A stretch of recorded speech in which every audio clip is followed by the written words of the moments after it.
geldi. Daha farklılaştı. Farklılaştı. Şu an mesela bu ikisi birbirinden farklı ya. Hı hı. Bu başka bir diken, X ne deniyor ona? Çakırga falan diyorlar. Eşek dikeni de deniyor. O ölmez çiçekte ikisi. Biz temas ettiğimiz zaman değişebiliyor sesler.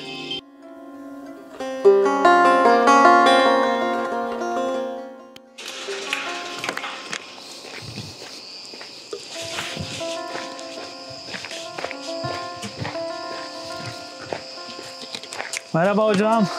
Merhaba, hoş geldiniz Deniz Bey. Hoş bulduk. Nasılsınız? Ne güzel sizi burada görmek. Teşekkürler. Siz nasılsınız? İyiyim valla, sağ olun. Teşekkür ederim. Hoş geldiniz. Çok güzel bir yoldan geldik. Kaz Dağları'nın da çok güzel manzarasına sahipsiniz. Valla ben de Bugün... keyifle sizin videolarınızı izliyordum. Şimdi o videoların içerisine girecek olmaktan da mutluyum yani. Hoş geldiniz. Rica ederim hocam. Normalde Burhaniye'de, Baçem'de çalışıyorum. Hafta sonları buraya geliyorum ve burası bir inziva alanı gibi bir anlamda kendim için.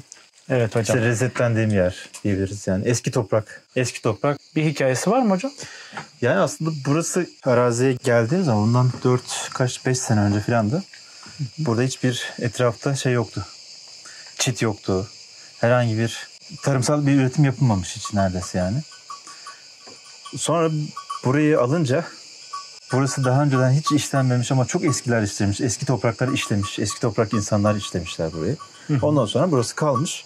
Burası böyle hayvanların otladığı özgür bir alanken ben etrafını çevirdim ve bir süre sonra da aslında bu etrafını çevirmiş olmaktan yani burayı böyle mülkiyeti bana ait demek gibi bir yerde.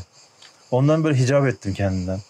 Yani ne hakla ben bunu etrafını çevirdim. Bu hayvanlar burada özgürce otluyorlar dediğim bir yerde bulmuştum. Dolayısıyla eski toprak ismen de biraz hem eski insanlara yani o geleneğin öğretilerini farkında olmadan aslında bize yaşamlarıyla aktaran o eski toprak insanlara biraz atfen, biraz da bu toprağın eskisine atfen. Ne varsa da eski toprakta var yani derler evet. ya öyle. Kim vardı biz burada yokken diyor ya bir türküde. Evet.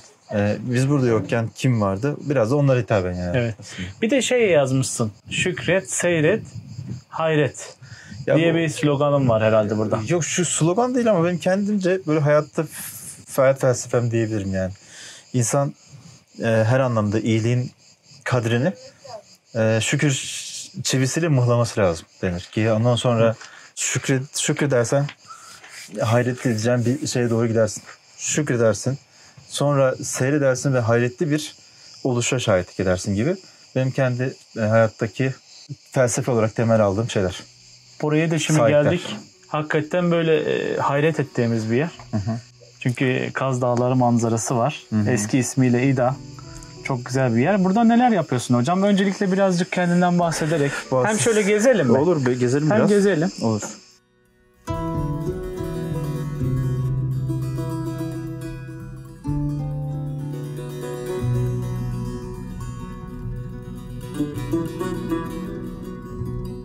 Kendine bitkilerin peşinde bir ömre adamış bir yolcuyum diyeyim. Yaklaşık 20 küsur yıldır tıbbi bitkilerin, özellikle Anadolu'nun tıbbi bitkilerinin peşinde bir serüvenim oldu. Tıbbi bitkilerin yetiştirilmesinden işte son ürüne dönüştürülmesine kadar deneyimlerim oldu. İşte marka kurmuşluğum oldu filan. Genelde de şey oldu, hep böyle belediye bünyesinde ilk işte Zeytinburnu'nda Tıbbi Bitkiler Bahçesi diye bir merkez var. Büyükşehir Belediyesi yapmıştı İstanbul. İlk başladığım yer orasıydı. Türkiye'nin ilk bahçesiydi. Sonra Kütahya'da bir bahçe kuruluşu yapıldı. Hekim Sinan Tıbbi Bitkiler Merkezi diye yine belediyeye bağlıydı. Son olarak da Balıkesir'de Büyükşehir Belediyesi'ne bağlı Baçem diye bir çiftçi eğitim merkezi var. En son onun kuruluşundan itibaren çalışmaya ve şu an işte idareciliğin müdürlüğünü yapmaya devam ediyorum. Tıbbi Bitkilere Doğru Kullanma Rehberi adında bir kitabım var. Bu kitaplardan birisi. Bir kitap daha var. O Dünya Ortak Evimiz diye bir kitap. Onun bölüm yazarlarından birisi. Anadolu Tıbbi Bitkiler, Tıbbi Aromatik Bitkiler Derneği, ANATAP dediğimiz bir dernek oluşumunda geçen sene tamamladık. Onu da şu an yönetim kurulu başkanlığı yapıyorum. Arkadaşlarımızla çok niyet ettiğimiz böyle bitki hakları konusunda bitkilerin canı vardır dediğimiz bir çalışma yapıyoruz orada. Özetle böyle diyeyim. Yani tıbbi bitkilerle ilgili de yaklaşık Hani 20 yıl demiştim. Onun öncesi tıbbi aromatik bitkiler bölümünü bitirdim Selçuk Üniversitesi'nde. Sonra edebiyat, ben yazmayı çok seviyorum. Edebiyat okudum açıktan. En sonunda tıp tarihi alanında yüksek lisans yaptım.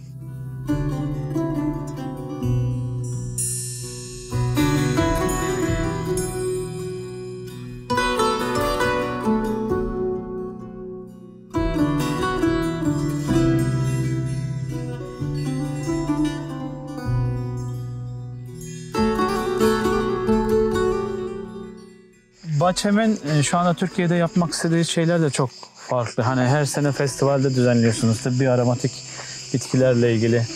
Birçok öğrenci yetiştiriyorsunuz. Sizin özellikle eğitimci yönünüzle tanıdık biz açıkçası.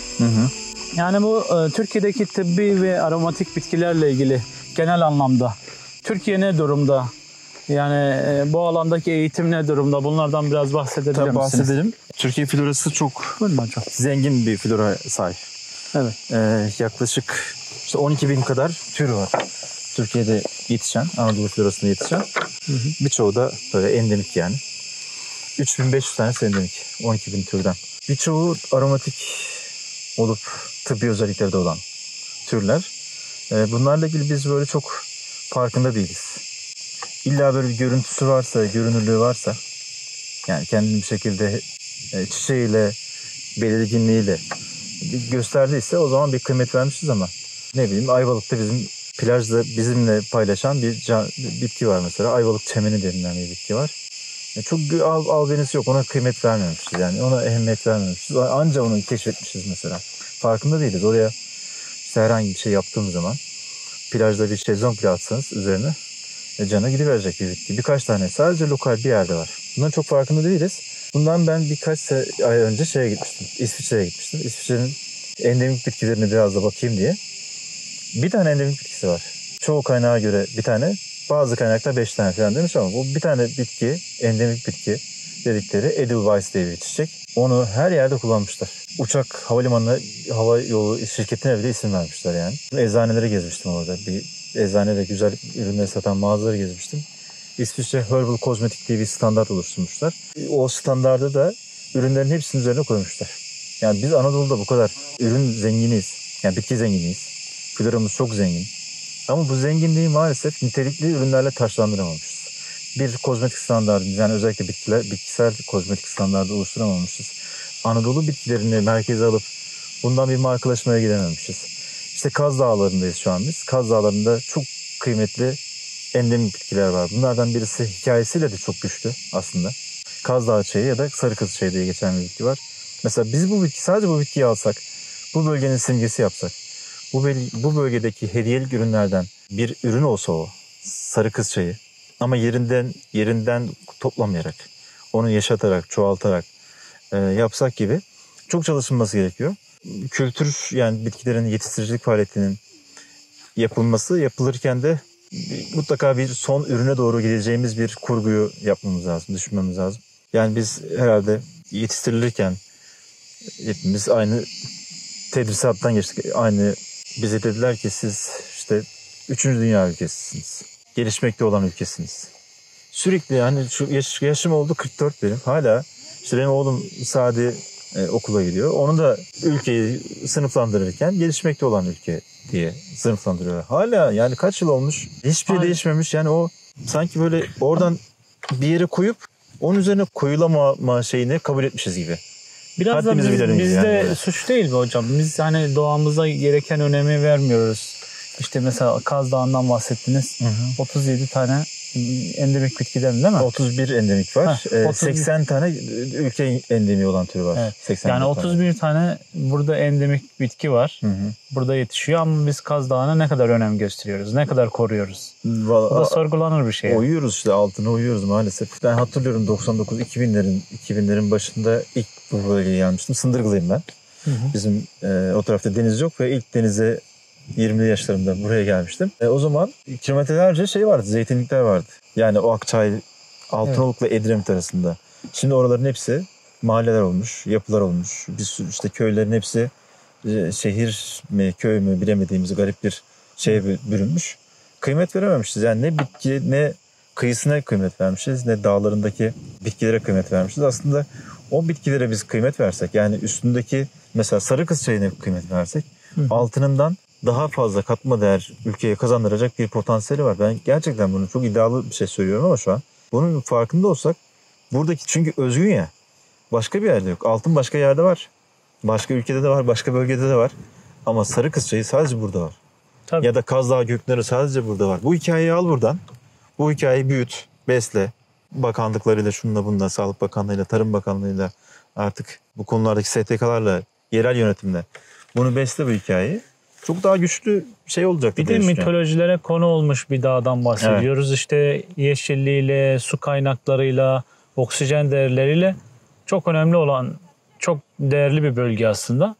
Yani sadece Türkiye'de değil, dünyada çok değerli bir bölge. Aynen öyle. Ama biz maalesef buradaki işte ne bitkisine ne canlısına hiçbir şekilde... Aynen öyle. Ya muazzam bir dağ ve botaniğin babalarından denir. Mitolojik karakterlerden de aynı zamanda hekim de olduğu söylenir. Theophras var mesela. Theophras'ın da Kaz Dağları'nda yaşadığı söyleniyor. İşte Dioskorides diye bir, aslında Anavarza, Adana tarafındaki Anavarza'da da yaşamış olan Dioskorides diye bir hekim var. 1. yüzyılda yaşamış. Dioskorides'in de burada yaşadığı söyleniyor. Materia Medica diye bir eseri var onun. Evet. Onun da Kaz Dağları'ndan geçtiği ya da yaşadığı söyleniyor. Bizim civan perçemili dediğimiz bir bitki var. Civan perçemi, Latince ismi Achillea. Evet. O Achillea, Achille'den geliyor. İşte Achille'nin hikayesi de burada, Kaz Dağları'nda. Çanakkale'de, Troya'da.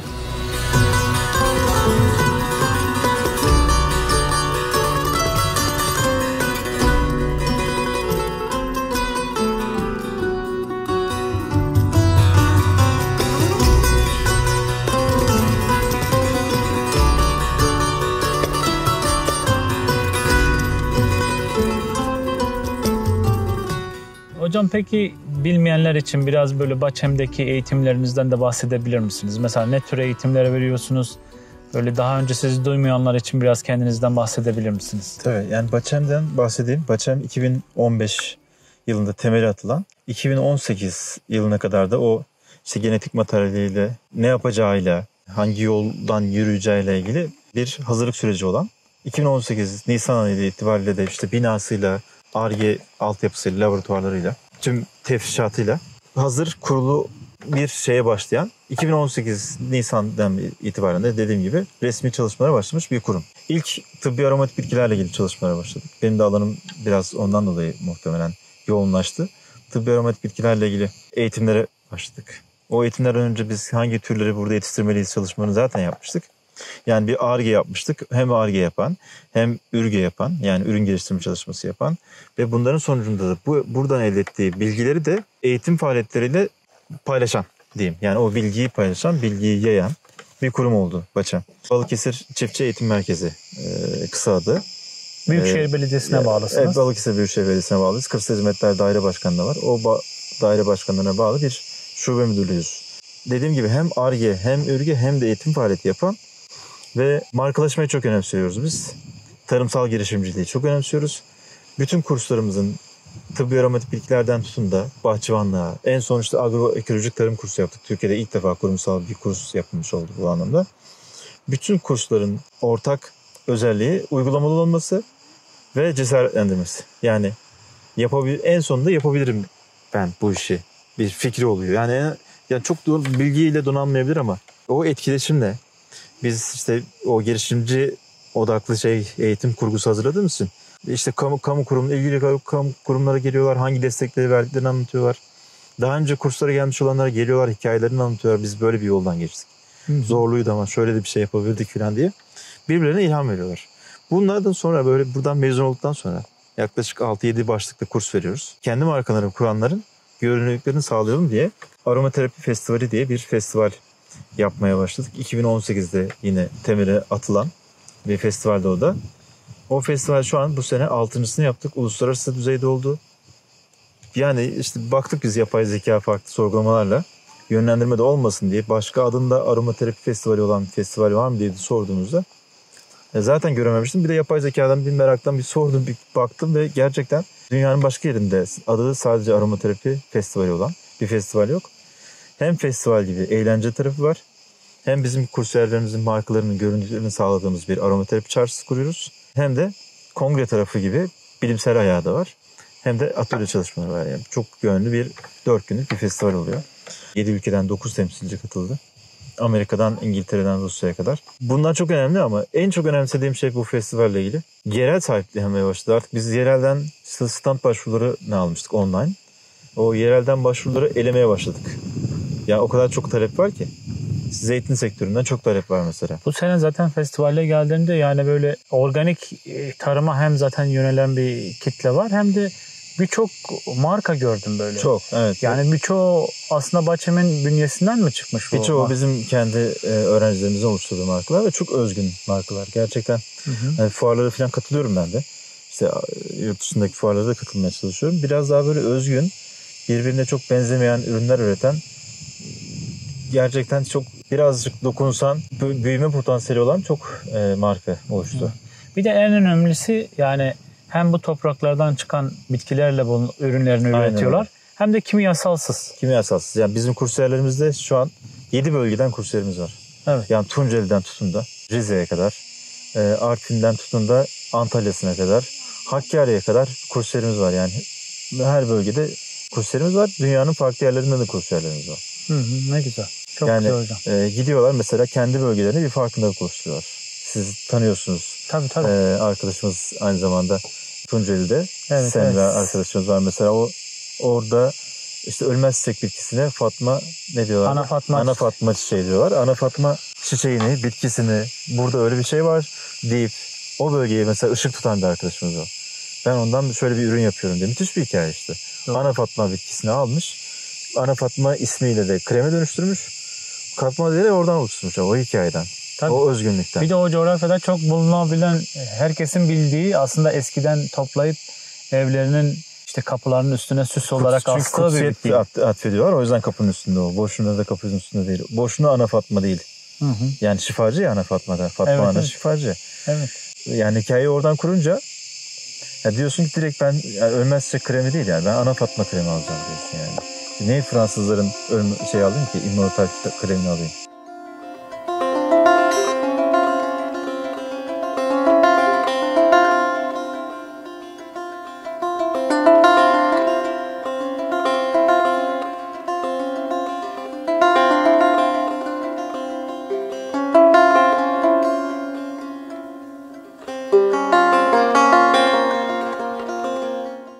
Bu Balıkesir sınırları içerisinde böyle bir müstakil yeriniz var. Burası kaç dönüm? Neler yapıyorsunuz burada eğitim dışında? Burası 4,5 dönüm bir yer. Burası aslında benim biraz hem inziva alanım hem zaman zaman işte insanlardan kaçıp sığındığımız, kendimi resetlemeye çalıştığım bir alan. Burada keşif denemeler yapıyorum yani. Farklı dünyanın farklı yerlerinden getirdiğim bitkiler de var. Zaten bu bölgede olan türler de var. Mesela Leden diye bir tür var. Şu an sizin dokunduğunuz biberiye. Yani görürsünüz burada işte bitkileri bilenler biraz farklı zamanlarda geldikleri zaman bir yerden bir şey çıkmıştır. Aslında onu Tunceli'de görmüştür mesela. Getirmişimdir ben buraya. Onu getiriyorum. Getirirken de yapıyorum. İşte artık 2'şer tane alıyorum. Yalnız kalmasınlar diye. Bitkiye göre seçiyorum. Yani bitki bir canlı ya. Mesela aldığım yerden getirdiğim çok güzel manzarası var. Evet. Ada soğanı var mesela burada. Yani çok güzel Fethiye'de bir deniz kenarına bakıyordu. Ben de onu aldım o tepeye, dağlara bakıyor şu an. Evet. Hani böyle mutsuz olmasın diye bir taraftan. Bu biberiyeden mesela neler yapıyorsunuz hocam? Biberiye hasadını ilk defa yapacağım. Daha yapmadım şimdi. Daha yapmadınız değil mi? Neler oluyor mesela? Biberiyeden çok işte uçucu yağını elde edebiliriz. Biberiyenin çayını yapabiliriz. Biberiyenin baharat olarak baharatta kullanabiliriz. Yemeklerde zeytinyağlı yemeklerde çok kullanılır. Çay olarak kullanıldığı zaman hem tarafı var bu ağrı giderme tarafı var. İşte odaklanmayı sağlama tarafı var yağının özellikle. Saç dökülmeleri için çok kullanılıyor yağ. Peki burada bunlar çok su isteyen bitkiler mi hocam? Burada nasıl var. Sulamayı nasıl yapıyorsunuz? Biberiye az suyum var. Bunlar biraz nasıl doğadaki diğer bitkiler hüdayi kendilerinden yetişiyorlar ya. Bunlar da kendinden önceki bitkilerle bir arkadaşlık içindeler artık. Yani alıştılar birbirlerine diyeyim. Ben biberiye dikmeden önce zaten şunlar vardı. Onları sadece hasat zamanı biçiyorum. Susuz burası.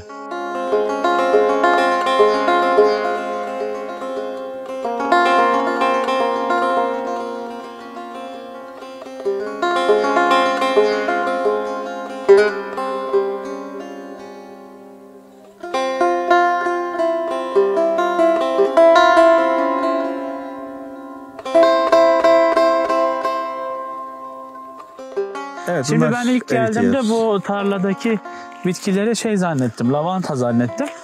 Ama ölmez çiçekmiş. Ölmez çiçek, evet. Biraz ölmez. Senede 3 senedir hasat kampı yapıyorum. Ölmez bir buluşma diye. Genelde Haziran'ın ortasına doğru bu buluşmayı yapıyoruz. Burada kamp yapıyoruz. 30'a yakın insan geliyor. Aileler de geliyor hatta. Onlarla kamp yapıyoruz. Sabahın erken vakti, kuşluk vakti, neredeyse seher vakti kalkıyoruz. Hasat yapıyoruz hep beraber. Bir ritüelimiz var. Rızalık alıyoruz bitkilerden. Yani toplamadan önce senin bir canın var, farkındayız, görüyoruz deyip o hassasiyetle rızalık alıp sonra hasada geçiyoruz. Buraya Yani bitkiler de sonuçta canlılar. canlılar. Bu canlılardan Evet. diyorsan. Evet, bitkiler de diyoruz. O mesela o D dediğimizde bile biz ayırıyoruz aslında. Evet. Bitkiler canlı zaten. O zaman Hani- dilimiz sürçtü affola hocam. Estağfurullah. İşte tam o canlılıkla ilgili şu an cihaz var bende. Bu cihazla da şey bakıyoruz. Bitkilerden gelen elektriksel sese dönüşmesi meselesi var. Hocam peki nasıl onun bitkilerin sesini nasıl alacağız? Var, bitkilerin sesi isterseniz bir deneyelim. Ben bunu açayım. Şurada biraz daha çiçeklerin bol olduğu bir yer Onlar var. kurumuş artık ama yine de vardır ses. Tamam. Ses vardır ama. Ölmez şeyin bir sesini duyalım. Şimdi önce bir şeyini anlatayım bu hikayeyi. Tamam hocam. Clive Baxter diye bir adam var. Amerikalı CIA ajanı normalde. 1960'larda yalan makinesini icat eden kişi. Ve yalan makinesini bir gün diyor ki acaba bu yalan makinesi şey yapar mı? Bitkilerden de ses verir mi? Yani insanın verdiği tepkiyi bitki de verir mi diye. Takınca bir tepki yağmaya başlıyor. Sonra işi biraz daha büyütüyor falan. Duyuluyor artık. Sonra özlediğinde farklı bir şey veriyor. Kötü söz söylediğinde farklı sinyaller alıyor falan. Bu biraz şeye götürüyor işi. Biraz spiritüel tarafa da götürebilir. Ama bitkinin canlı olduğunu, bitkinin de bizden farklı olmadığını, onun da işte nasiplendiği ve maruz kaldığı hayat biraz öyle ya. Nasiplendiklerimiz ve maruz kaldıklarımız arasındaki bir şeymiş gibi sanki. Onları aktardığını görüyor diyeyim en azından. Yani bitkiler de acı çeker, bitkiler de sevgi hisseder, bitkiler de stres koşullarında farklı uyaranlar verir. İşte şimdi bir bitkiden veya diğer canlılarda da elektriksel sinyaller var. Bu elektriksel sinyalleri müzik bizim duyabileceğimiz şekilde. Müzik yapmıyor. Öyle algılanıyor ama bitki müzik falan yapmıyor. Sadece bizim duyabileceğimiz formda, müzik formuna getiren bir cihaz bu. MIDI cihaz deniyor. Bunun için proplar var. Bu propları bitkiye taktığımızda Bağlıyoruz bunları. bağlayacağız ama önce onu açacağız. Sonra burada bir uygulaması var. O uygulamadan sesi Ben de duyacağız. karşıya geçeyim hocam. Tabii.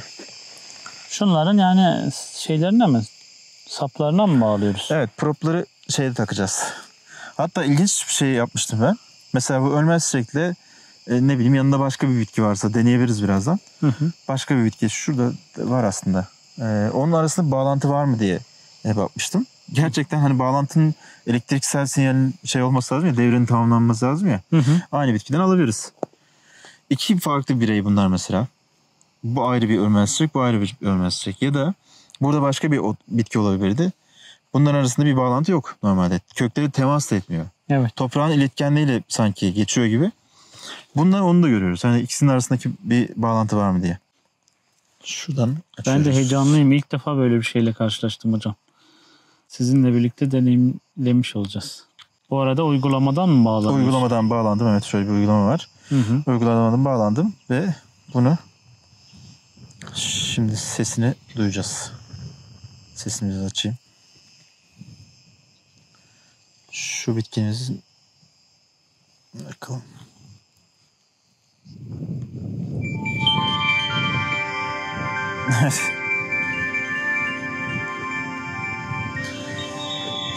Şu an devre tamamlandı ya. Biraz dinleyelim. Biz artık müzisyen arkadaşlarımla bu işi de bir aromaterapi festivalinde bir sahneledik. Meşe ağaçları var Ören'de. Ören'deki meşe ağaçlarının müziğiyle arkadaşlarım müzik yaptılar.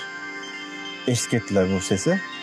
Ben de bitkinin dilinden, meşe ağacının dilinden bir metin yazmıştım. Onu okumuştum. Artık bitkilerle müzik dediğimiz bir performansı da sergilemeye başladık. Hayır.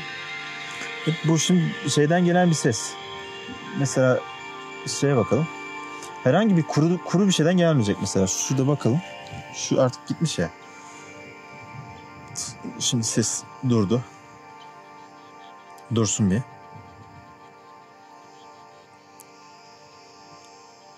Demek ki sesin yankısı devam ediyor ama şu an bakın. Yani artık Çalışmıyor. çalışmıyor.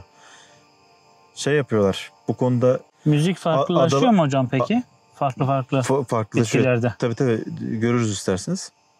Adalara Ses Ol diye bir çalışma vardı. Bu konularda İpek Oskay diye bir hanımefendi. O ilk çalışmaları yapanlardan sanki Türkiye'de. O bir veri tabanı da kurdu bununla ilgili.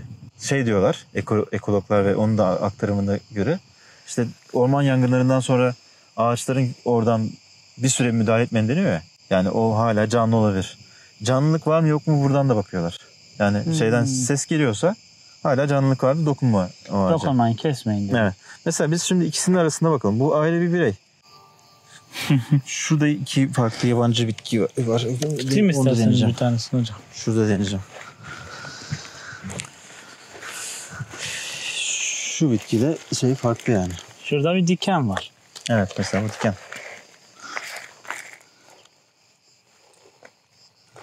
Bakalım bu diken nasıl çıkacak ses. Bak ses fark etti. Çok farklı bir müzik Evet, çalıyor. farklı geldi.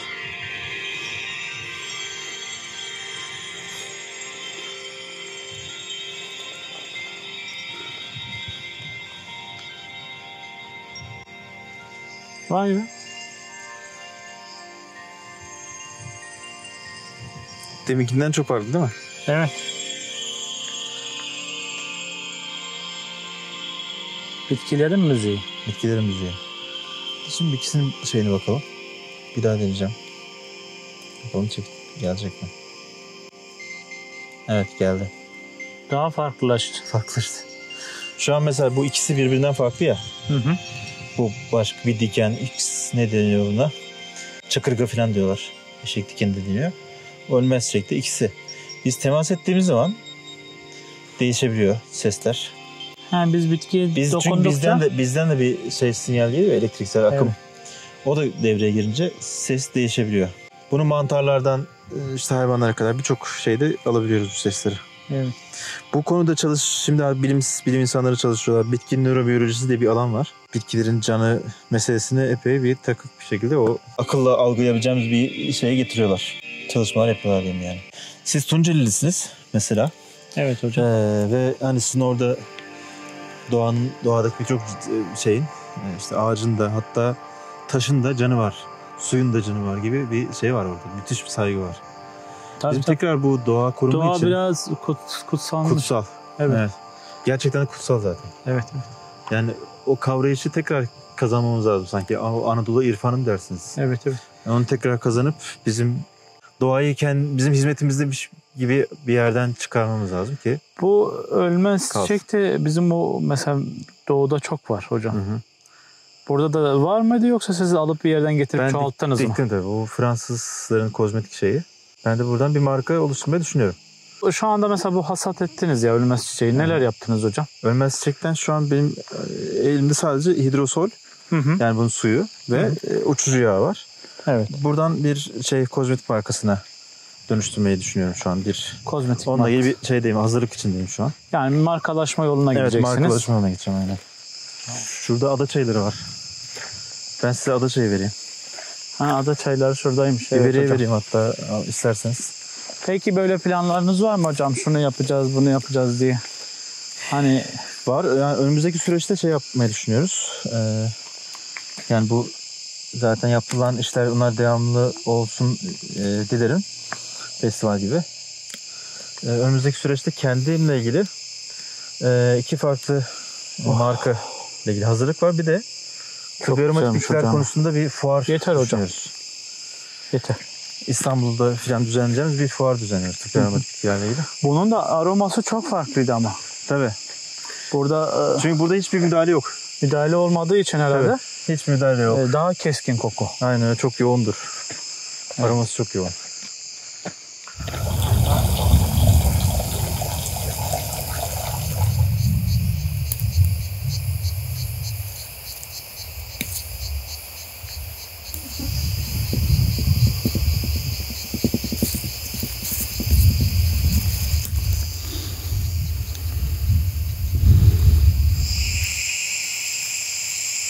Gel oğlum.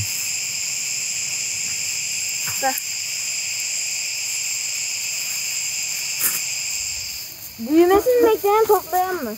Birkaç tane. Dursun. Balcan kebabı olur bunlar. Ha, küçük onlar.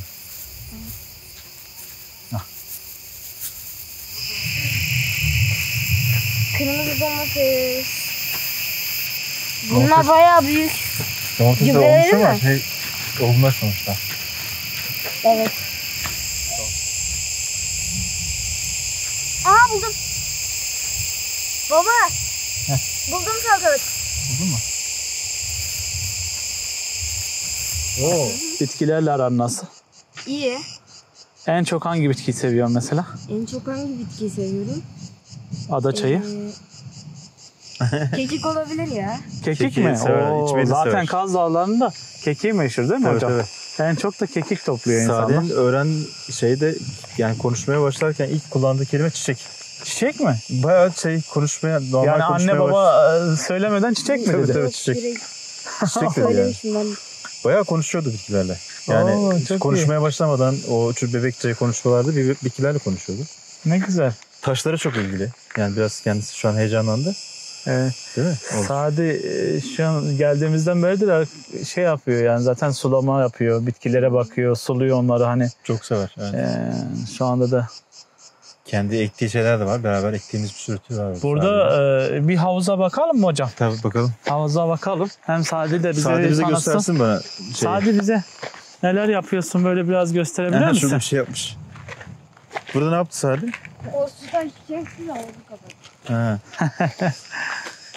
Burada sulama suyunuz var. Bu sondaj mı hocam yoksa kaynak suyu mu? Kaynak suyu yukarıdan geliyor. Hı. Önceden vardı o şimdi geldi. Ha, burada topluyorsunuz. Tabii burada topluyoruz. Bu 30 tonluk bir havuz. Hı. Yani yazın artık çok kurak ya. Bu kadar da olsa çok şükür geliyor Evet. suyun. Bu suyla mümkün olduğunca işte o şeyleri Bostan tarafından suluyoruz. Burada etraftan böyle çok vetiver gibi, lemongrass gibi, ashwagandha gibi farklı türler de var. Onlar biraz suyu ihtiyaç duyuyor. Passiflora falan. Onların sulamasını da yine bu şeyle yapıyoruz.